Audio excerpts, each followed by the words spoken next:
할렐루야, 반갑습니다. 좌우에 있는 분 앞뒤 보시고 인사합시다. 오늘도 사랑합시다. 네, 오늘도 건강합시다. 네, 예배 오신 분들을 주의 이름으로 환영하고 축복합니다. 오늘 하나님의 말씀은 수요 일터 예배로 예배를 드립니다. PPT에 다 준비가 되어 있습니다. 우리 마태복음 25장 14절로 30절까지 있는 말씀인데요. 같이 함께 조금 길지만 같이 읽겠습니다. 시작.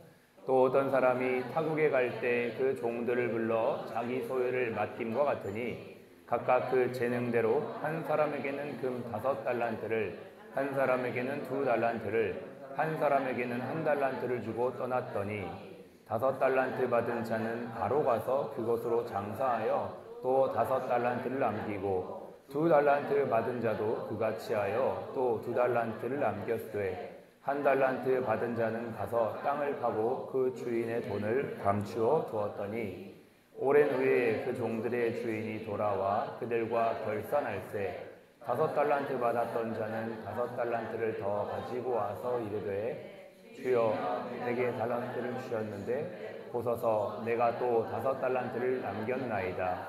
그 주인이 이르되 잘하였도다 착하고 충성된 종아 내가 적은 일에 충성하였음에 내가 많은 것을 내게 맡기리니 내 주인의 즐거움에 참여할지어다 하고 2달란트 받았던 자도 와서 이르되 주인이여 내게 2달란트를 주셨는데 보소서 내가 또 2달란트를 남겼나이다. 그 주인이 이르되 잘하였도다 착하고 충성된 종아 내가 적은 일에 충성하였음에 내가 많은 것을 내게 맡기리니 내 주인의 즐거움에 참여할지어다 하고 1달란트 받았던 자는 와서 이르되 주인이여 당신은 굳은 사람이라 심지 않은 데서 거두고 해치지 않은 데서 모으는 줄을 내가 알았으므로 두려워하여 나가서 당신의 달란트를 땅에 감추어 두었나이다. 보소서 당신의 것을 가지셨나이다. 그 주인이 대답하여 이르되 악하고 게으른 종아 나는 심지 않은 데서 거두고 해치지 않은 데서 모으는 줄로 내가 알았느냐? 그러면 내가 마땅히 내 돈을 추리하는 자들에게나 맡겼다가 내가 돌아와서 내 원금과 이자를 받게 하였을 것이니라 하고 그에게 1달란트를 빼앗아 10달란트 가진 자에게 두라. 무릇 있는 자는 받아 풍족하게 되고 없는 자는 있는 것까지 빼앗기리라. 아멘. 네, 오늘 제목은 그리스도인이 일하는 자세에 대해서 함께 말씀을 나누겠습니다. 우리가 이제 성경을 볼 때 특별히 마태복음이 어떠한 구성이 되었는지를 알면서 이 말씀을 볼 때 정확하게 이해가 되거든요. 그래서 일단 우리가 성경을 좀 전체적으로 보면 성경은 창조, 타락, 부속, 회복, 재림에 관련된 내용이 창세기부터 계시록까지 쫙 있어요. 큰 틀로 보면 그렇다는 거죠. 창조, 타락, 그다음에 부속, 회복, 재림. 그리고 이제 구약에서 신약으로 넘어가죠. 구약은 옛 약속이고 신약은 이제 새로운 약속으로 넘어가고요. 특별히 이제 신약 성경 우리가 읽었던 이 사복음서 중에 마태복음 읽었는데 이 사복음서 마태, 마가, 누가, 요한 이 사복음서는 예수 그리스도의 오심, 그 예수님이 구약에 오시겠다고 하신 그 내용이 성취된 내용을 잘 기록하고 있는 것이 사복음서입니다. 그 중에서도 마태복음은 왕으로 오신 그리스도에 대해서 설명하고 있고요. 유대인을 대상으로 하나님의 나라를 잘 소개하고 있습니다. 특별히 마태복음은 주제별로 성경이 잘 정리가 되어 있어요. 그래서 우리가 성경을 마태복음을 읽을 때 주제가 어떻게 구성이 되어 있는지 우리가 구분해서 보면 훨씬 잘 이해가 될 수가 있습니다. 마태복음에서 오늘의 본문이 어떠한 부분인지를 좀 볼게요. 마태복음 전체를 보면서 첫 번째 예수님의 탄생과 유년 시절이 마태복음 1장부터 2장 23절까지 사역 준비, 마태복음 3장 1절로 4장 11절까지 갈릴리 사역, 마태복음 4장 12절에서 18장 35절까지 베레아 사역, 마태복음 19장에서 20장 16절까지 유대 사역, 마태복음 20장 17절에서 34절까지 예루살렘 사역, 오늘 우리가 읽었던 그 본문 마태복음 25장이 예루살렘 사역의 그 범위 안에 들어가 있는 내용입니다. 그래서 21장부터 25장까지 그리고 마지막으로 예수님의 고난과 부활에 대한 주제별로 쫙 들어가 있죠. 자, 그러면 예루살렘 사역을 조금 더 들어가 보겠습니다. 예루살렘 사역, 오늘의 본문이 소개되고 있는 그 예루살렘 사역은 승리 입성 21장부터 21장 1절에서 11절까지, 성전 청결 사건 21장 12절에서 17절까지, 무화과 나무 저주 21장 18절에서 22절까지, 권위의 도전과 설명 21장 23절로 22장 14절까지, 여러 집단의 질문과 대답 22장 15절로 46절까지, 바리새인을 책망하는 장면이 23장 1절로 39절까지, 그리고 오늘 이 내용이 감람산에서 예수님이 강론하는 내용 중에 한 부분이다라는 것이죠. 전체 이제 큰 틀에서부터 점점 작게 가고 있어요, 지금. 자, 감람산에서의 강론이 오늘 본문이 어떤 위치를 하고 있는가? 크게 세 가지를 예수님 말씀하시거든요. 여기 보면 이제 강론의 서론이 있고요. 마지막 때에 환란이 어떤 일들이 일어날 것인지에서 말씀하시고, 그리고 예수님이 재림과 심판에 대해서 말씀하시고, 이제 25장을 연결할 때 24장에서 충성되고 지혜로운 종에 대해서 말씀하셔요. 그러니까 오늘의 본문은 결국 충성되고 지혜로운 종이 어떠한 사람인지에 대해서 말씀하시기 위해 이 마태복음 전체를 쭉쭉쭉쭉 깔때기 형태로 이제 몰아가시면서 다 하시는 말씀이고요. 24장에서 충성되고 지혜로운 종에 대해서 이렇게 말씀하시죠. 요 부분 한번 같이 읽어보겠습니다. 시작. 이러므로 너희도 준비하고 있으라. 생각하지 않은 때에 인자가 오리라. 충성되고 지혜 있는 종이 되어 주인에게 그 집 사람들을 맡아 때를 따라 양식을 나눠줄 자가 누구냐. 주인이 올 때 그 종이 이렇게 하는 것을 보면 그 종이 복이 있으리로다. 이렇게 하시면서 충성되고 지혜 있는 종에 대한 비유를 세 가지로 하세요. 그게 25장에 있습니다. 세 가지의 비유. 첫 번째 비유가 이제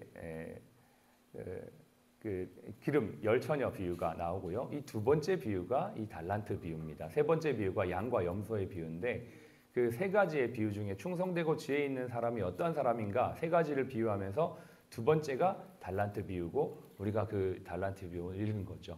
설교 때 너무 많이 들으시죠? 달란트 비유. 근데 이제 이게 어떤 차지하고 어떤 위치를 차지하고 있는지를 우리가 전체를 보면서 볼 때 훨씬 더 정확하게 이해가 될 수 있고요. 본문을 조금 더 이해하면 좋겠어요. 14절 우리가 읽었던 14절에 보면 예수님께서 달란트를 맡기시죠. 5달란트, 2달란트, 1달란트를 맡깁니다. 자, 이 달란트가 뭐냐면 당시 화폐 단위 중에 가장 큰 단위입니다. 가장 큰 단위고요. 마태복음 20장 10절에 보면 데나리온이라고 하는 화폐 단위가 나오는데 이제 비교가 되죠. 그래서 품꾼의 하루 일당이 한 데나리온입니다. 그러니까 단위로 말하자면 이제 그게 데나리온이고, 달란트는 6천 데나리온이에요. 한 달란트가. 그러니까 하나라고 해서 우리가 적다고 생각하지만 6천 데나리온. 그러니까 노동자가 15년 정도, 지금은 조금 더 환율이 올랐기 때문에 한 20년 정도 보시면 되는데, 한 달란트가 20년 동안 일할 수 있는 품삯을 주신 거예요. 그러니까 5달란트면 평생 쓰고도 남는 거를 다 주셨다는 거죠. 네, 이해가 되시나요? 이게 지금 한 달란트 비유입니다. 달란트가 이렇게 큰 단위예요. 자, 14절에 보면 주인이 먼 타국에 떠나기 전에 종들에게 달란트를 맡겼다 이렇게 얘기했죠. 그 맡긴다는 의미는 주인이 위임했다는 걸 뜻합니다. 종은 위임받은 자예요. 그러니까 주인의 입장에서 위임을 했지만 종은 위임을 받은 거죠. 그러니까 종이 주인이 될 수 없다는 겁니다. 주인이 있을 때는 주인에게 승낙을 낱낱이 받아야 되는 게 종의 모습이지만, 여기서는 위임을 하고 갔기 때문에 주인이 없는 상황에서는 종이 스스로 승인하는 것이고, 이거에 대한 책임도 그가 지는 것입니다. 이 비유에서 이제 주님이 종에게 맡기고 그 종에게 위임하시고 책임을 맡기시면서 그 책임에 대한 그 책임을 지는 것까지도 다 맡기셨다라는 것을 알 수가 있어요. 하나님이 우리에게 삶을 그렇게 주신 거예요. 시간과 물질을 우리에게 위임하셨고, 우리는 그 종으로서 그분의 위임받은 자들로 살아가야 되는 삶을 지금 살고 있는 겁니다. 5달란트, 2달란트 남긴 종이 나와요. 주인에게 어떻게 해요? 칭찬을 받았죠. 그리고 더 많은 걸 받았어요. 네, 칭찬과 함께 더 많은 것을 받았습니다. 그 이유가 16절에 나옵니다. 5달란트 받은 자는 바로 가서 그것으로 장사하여 또 5달란트를 남겼다라고 얘기했어요. 그러니까 이들이 칭찬받았던 이유는 그걸 받아가지고 바로 장사했다는 거예요. 장사라는 말이 뭐냐? 영어 성경에 보면 work with them이에요. 그걸 가지고 주신 달란트를 가지고 열심히 일했다는 거예요. 일했다는 말이 장사했다는 말로 표현이 되는 것이죠. 그래서 그것을 남겼다라고 말하고 있죠. 근데 이제 우리가 여기서 이 남겼다는 거에 포커스가 있는 게 아니에요. 이 비유에서는 남긴 것이 포커스가 아니고 바로 가서 장사했다는 것에 포커스가 있어요. 왜냐하면 뒤에 예수님이 책망하실 때 보면 그걸 알 수가 있어요. 한 달란트 받은 종이 나오죠. 또 근데 이제 한 달란트 받은 종이 주인한테 이렇게 대답을 해요. 주인이요, 당신은 굳은 사람이라 심지 않은 데서 거두고 해치지 않은 데서 모은 줄을 내가 알았으므로 두려워하여 나가서 당신의 달란트를 땅에 감추어 두었나이다 이랬어요. 그러니까 이제 두 가지의 오류가 있는 겁니다. 이 한 달란트 받은 종은 주인에 대한 잘못된 이해가 있는 거예요. 주인을 심지 않고 해치지 않은 굳은 사람으로 이해한 겁니다.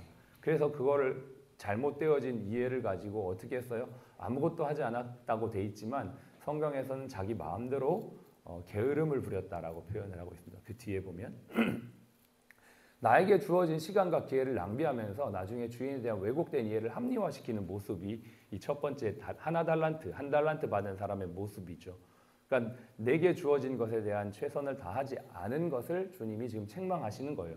남기지 않은 것을 책망한 게 아니고 내게 주어진 시간과 재능을 최선을 다해 쓰지 않은 것에 대해서 책망을 하는 것이죠.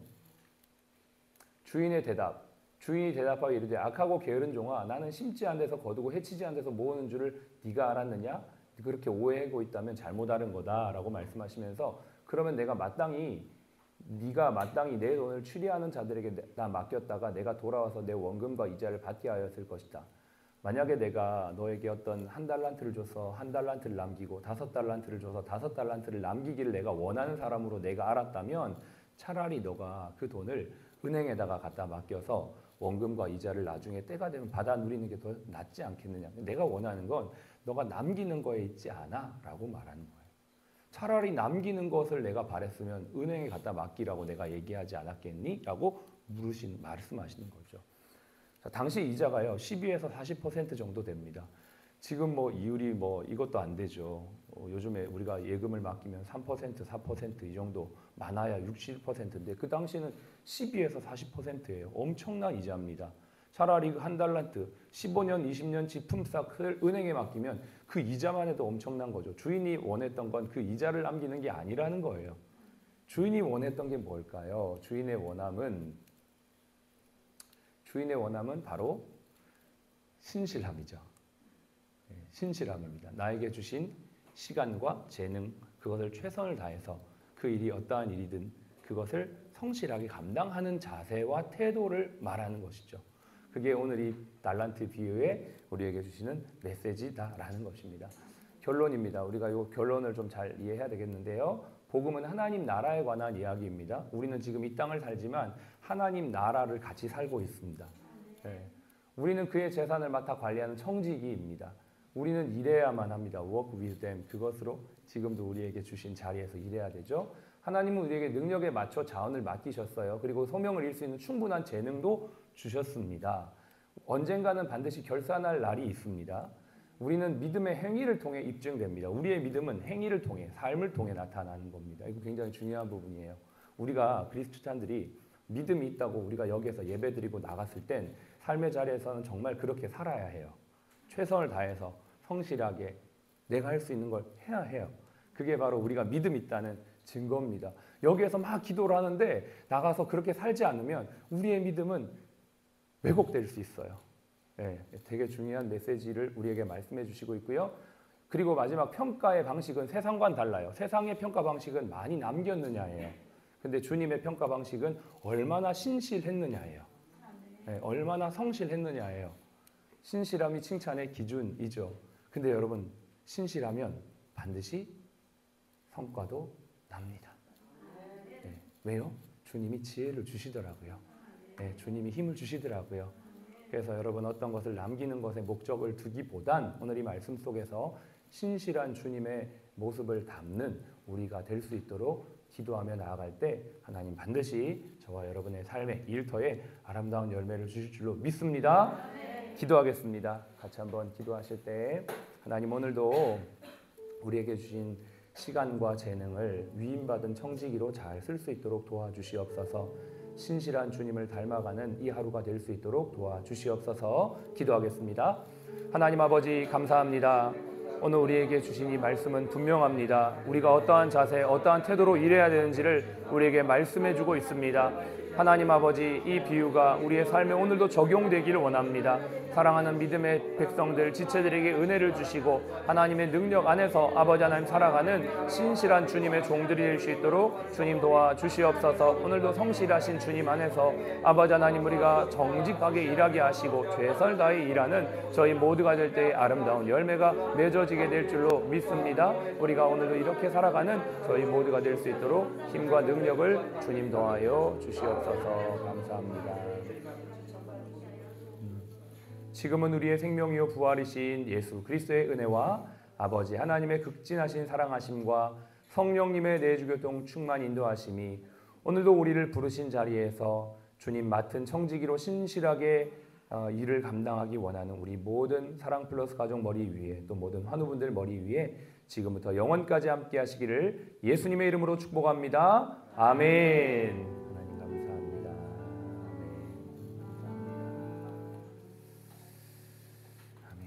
예, 예배를 마쳤습니다. 우리 오늘은 옆에 있는 분과 하이파이브로 예배를 마칩시다. 오늘도 사랑합시다. 네, 오늘도 건강합시다.